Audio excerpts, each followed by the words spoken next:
Hey, welcome back to Ben Keenan Just Can't Stop Talking, the water cooler episode, though I might have to start calling this like the afternoon water cooler episode or the PM because there's just so much shit that happens after I post this afternoon evening pod for you all that I might have to start doing this like 1 in the afternoon and then 1 in the morning of everything that happened overnight so that it actually stays within that 10-minute confined space. There's just so much going on. We'll see. We will see. You might just find extra episodes popping up. I don't know. You don't know and I don't know.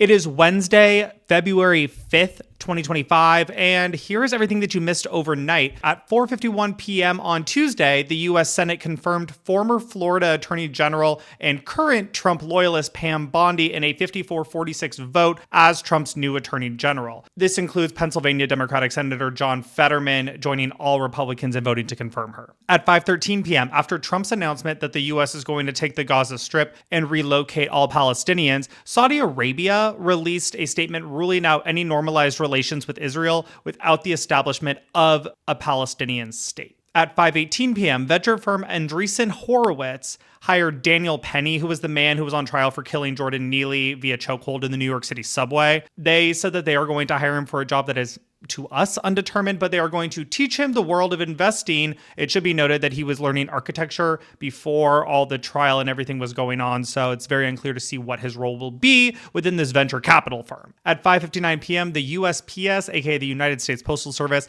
announced that they were suspending the acceptance of packages from China and Hong Kong until further notice, which means that you, Shein, and Temu people are not getting your packages anytime soon. At 6:42 p.m., the Trump administration placed all USAID direct hire staffers around the world on leave, except for those who were deemed essential by the Trump administration, and orders them all to return home immediately. At 6:46 p.m., the government announced that the CIA is offering buyouts to its entire workforce as part of Trump's plan to drastically shrink the government. You've seen this before with some other people online already. At 9:01 p.m., a federal judge blocked Trump's executive order to forcibly detransition trans women inmates and transfer them to men's prisons, citing the 8th Amendment prohibition on cruel and unusual punishment. This was all last night. So breaking into the news of today for Wednesday, February 5th, 5 a.m. We start at 5 a.m. We learned that the decorated pilot Harry Stewart Jr., one of the last surviving Tuskegee Airmen, died at 100 years old. At 5:04 a.m., the trailer for Jurassic World Rebirth, which is starring Scarlett Johansson and Jonathan Bailey, was officially released.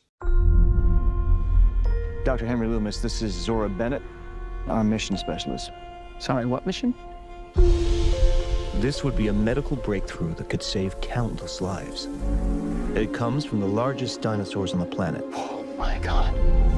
Fortunately for us, all these species exist in one isolated place. Can you be ready tomorrow? I can guarantee your safety. I mean, more or less. More or less? He's your guy? We're the best at moving things and people in and out of places they shouldn't be. Move up towards Barbados, avoid government patrol, but there aren't that many anymore. Why's that? No one's dumb enough to go where we're going. This island was the research facility for the original Jurassic Park. We need DNA from the 3 biggest dinosaurs. Do we have to get a sample from an egg? I suppose we could try and get it from the parent, but they're a flying carnivore the size of an F-16. Maybe we should make it quick.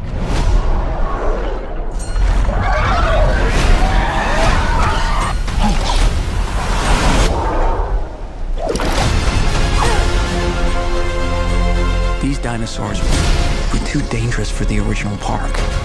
Please don't say they're raptors. They're raptors. The worst of the worst were left here. Come on! Duncan!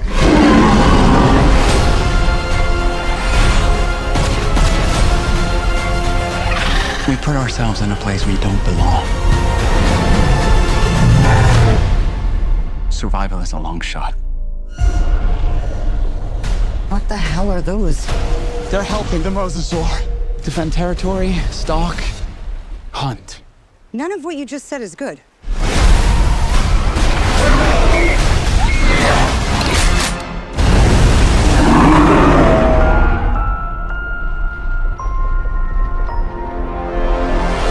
At 7:07 a.m., Wisconsin Democratic Congressman Mark Pokin introduced a new bill called the Elon Musk Act, which stands for Eliminate Looting of Our Nation by Mitigating Unethical State Kleptocracy, which basically just bans all special government employees like Elon Musk from having any federal contracts, which his companies like Tesla and SpaceX currently do. At 7:15 a.m., the USPS reversed the ban on packages from China and Hong Kong that I just told you about like a minute ago. So congrats to all you Shein and Temu people. You can get your packages again. That was a whirlwind, right? At 7:40 a.m., Argentina announced that they will withdraw from the World Health Organization just weeks after us here in the U.S. did the same thing because Donald Trump apparently said we were going to. At 8:01 a.m., Pennsylvania State Police reported that 100,000 eggs valued at $40,000 were stolen from a truck in Greencastle, Pennsylvania. I shouldn't have to say this. Please do not buy eggs that are being sold black market style. I don't think you need eggs that desperately for any scenario. At 8:10 a.m., a federal judge in Maryland granted a nationwide preliminary injunction against Trump's executive order that ends birthright citizenship in the U.S., saying that the order is likely unconstitutional, something that everyone has been saying since day one, but we're finally getting some information here. At 8:22 a.m., New York Attorney General Letitia James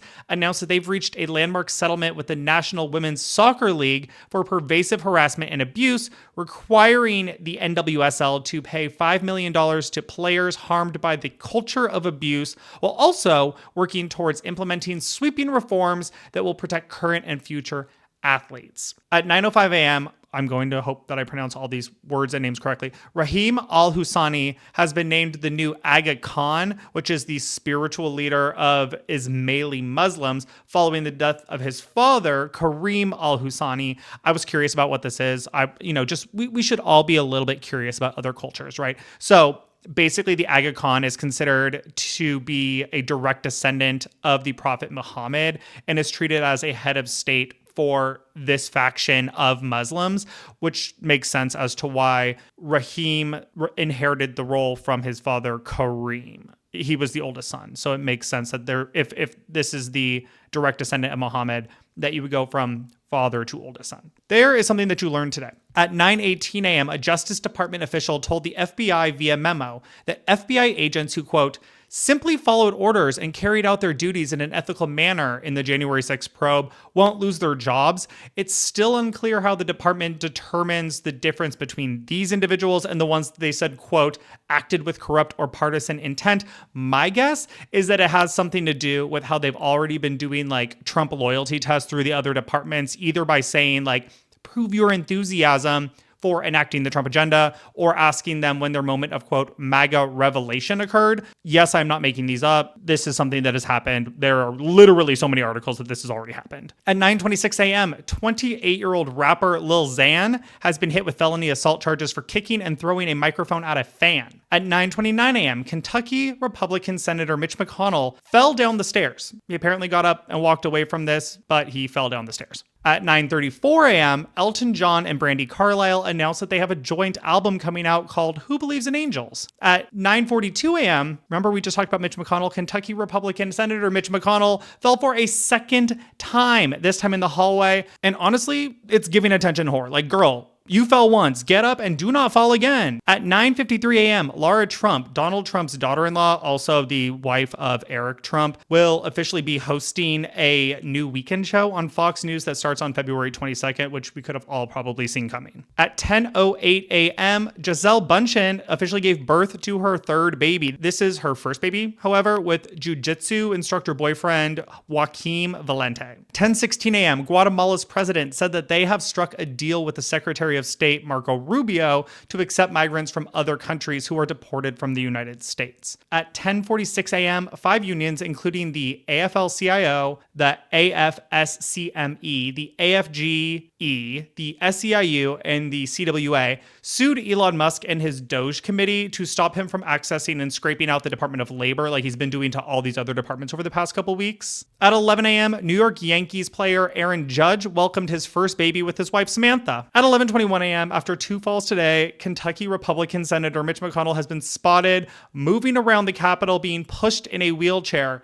This diva? At 11:35 a.m., Drewski released the official trailer for Could Have Been Love, a new show that'll have multiple women in a house competing to be his new girlfriend. It's really giving Flavor of Love, and I'm dying over this. I watched the trailer. If you want to see any of that, it's too long to put here, but I posted my entire reaction on YouTube, or, I will at some point tonight if it's not up by the time you listen to this episode already. I'm truly lolling. It's unbelievable. It's Flavor of Love for the new generation. At 10:44 a.m., McDonald's announced that their Shamrock Shake will be back nationwide starting Monday, February 10th. At 11:53 a.m., a Japan Airlines plane struck a parked Delta Airlines plane at the Seattle Tacoma International Airport, or SeaTac. No injuries were reported. It was just like the tail of it clipped the wing. So, more plane stuff, but no injuries. At 12:04 p.m., the show 60 Minutes publicly posted full transcripts and videos of the Kamala Harris interview that they conducted that Trump demanded that they all release, and that was also requested by Trump's Federal Communications Commission. At 12:36 p.m., Kanye West told the Download podcast that he has autism,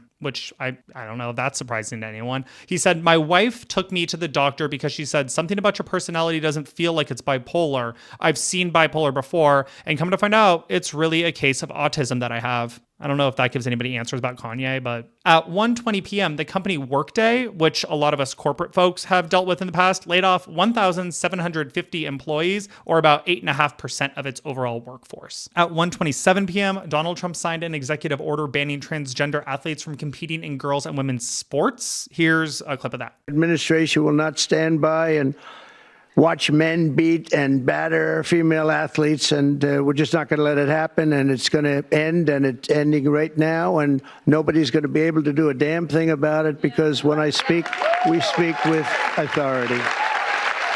And at 3:15 p.m., Megan Thee Stallion and Psy, yes, the guy that did all the Gangnam Style stuff if you're of a certain age, were said to star in a K-pop competition series titled K-Popped, where Western icons reimagine one of their biggest hits, collaborating with top-tier K-pop idols to deliver spectacular battle performances with a live Seoul-based audience picking the winner of the best new K-popped song. So basically, they are K-pop styling American songs or Western songs. So that'll be interesting for people who like that overlap. And once again, that's all the news that happened today. If you want to see more of me, I'm on social media. I'm on TikTok at I've Been Traveling. I'm on YouTube at I've Been Traveling. I'm on Instagram and Threads at Ben Keenan. I'm here on the podcast at Ben Keenan Just Can't Stop Talking. I'm everywhere. I'm everywhere you want me to be, and maybe some places you don't want me to be. So we'll talk again tomorrow when there's more stuff happening, because there's always stuff happening. Bye.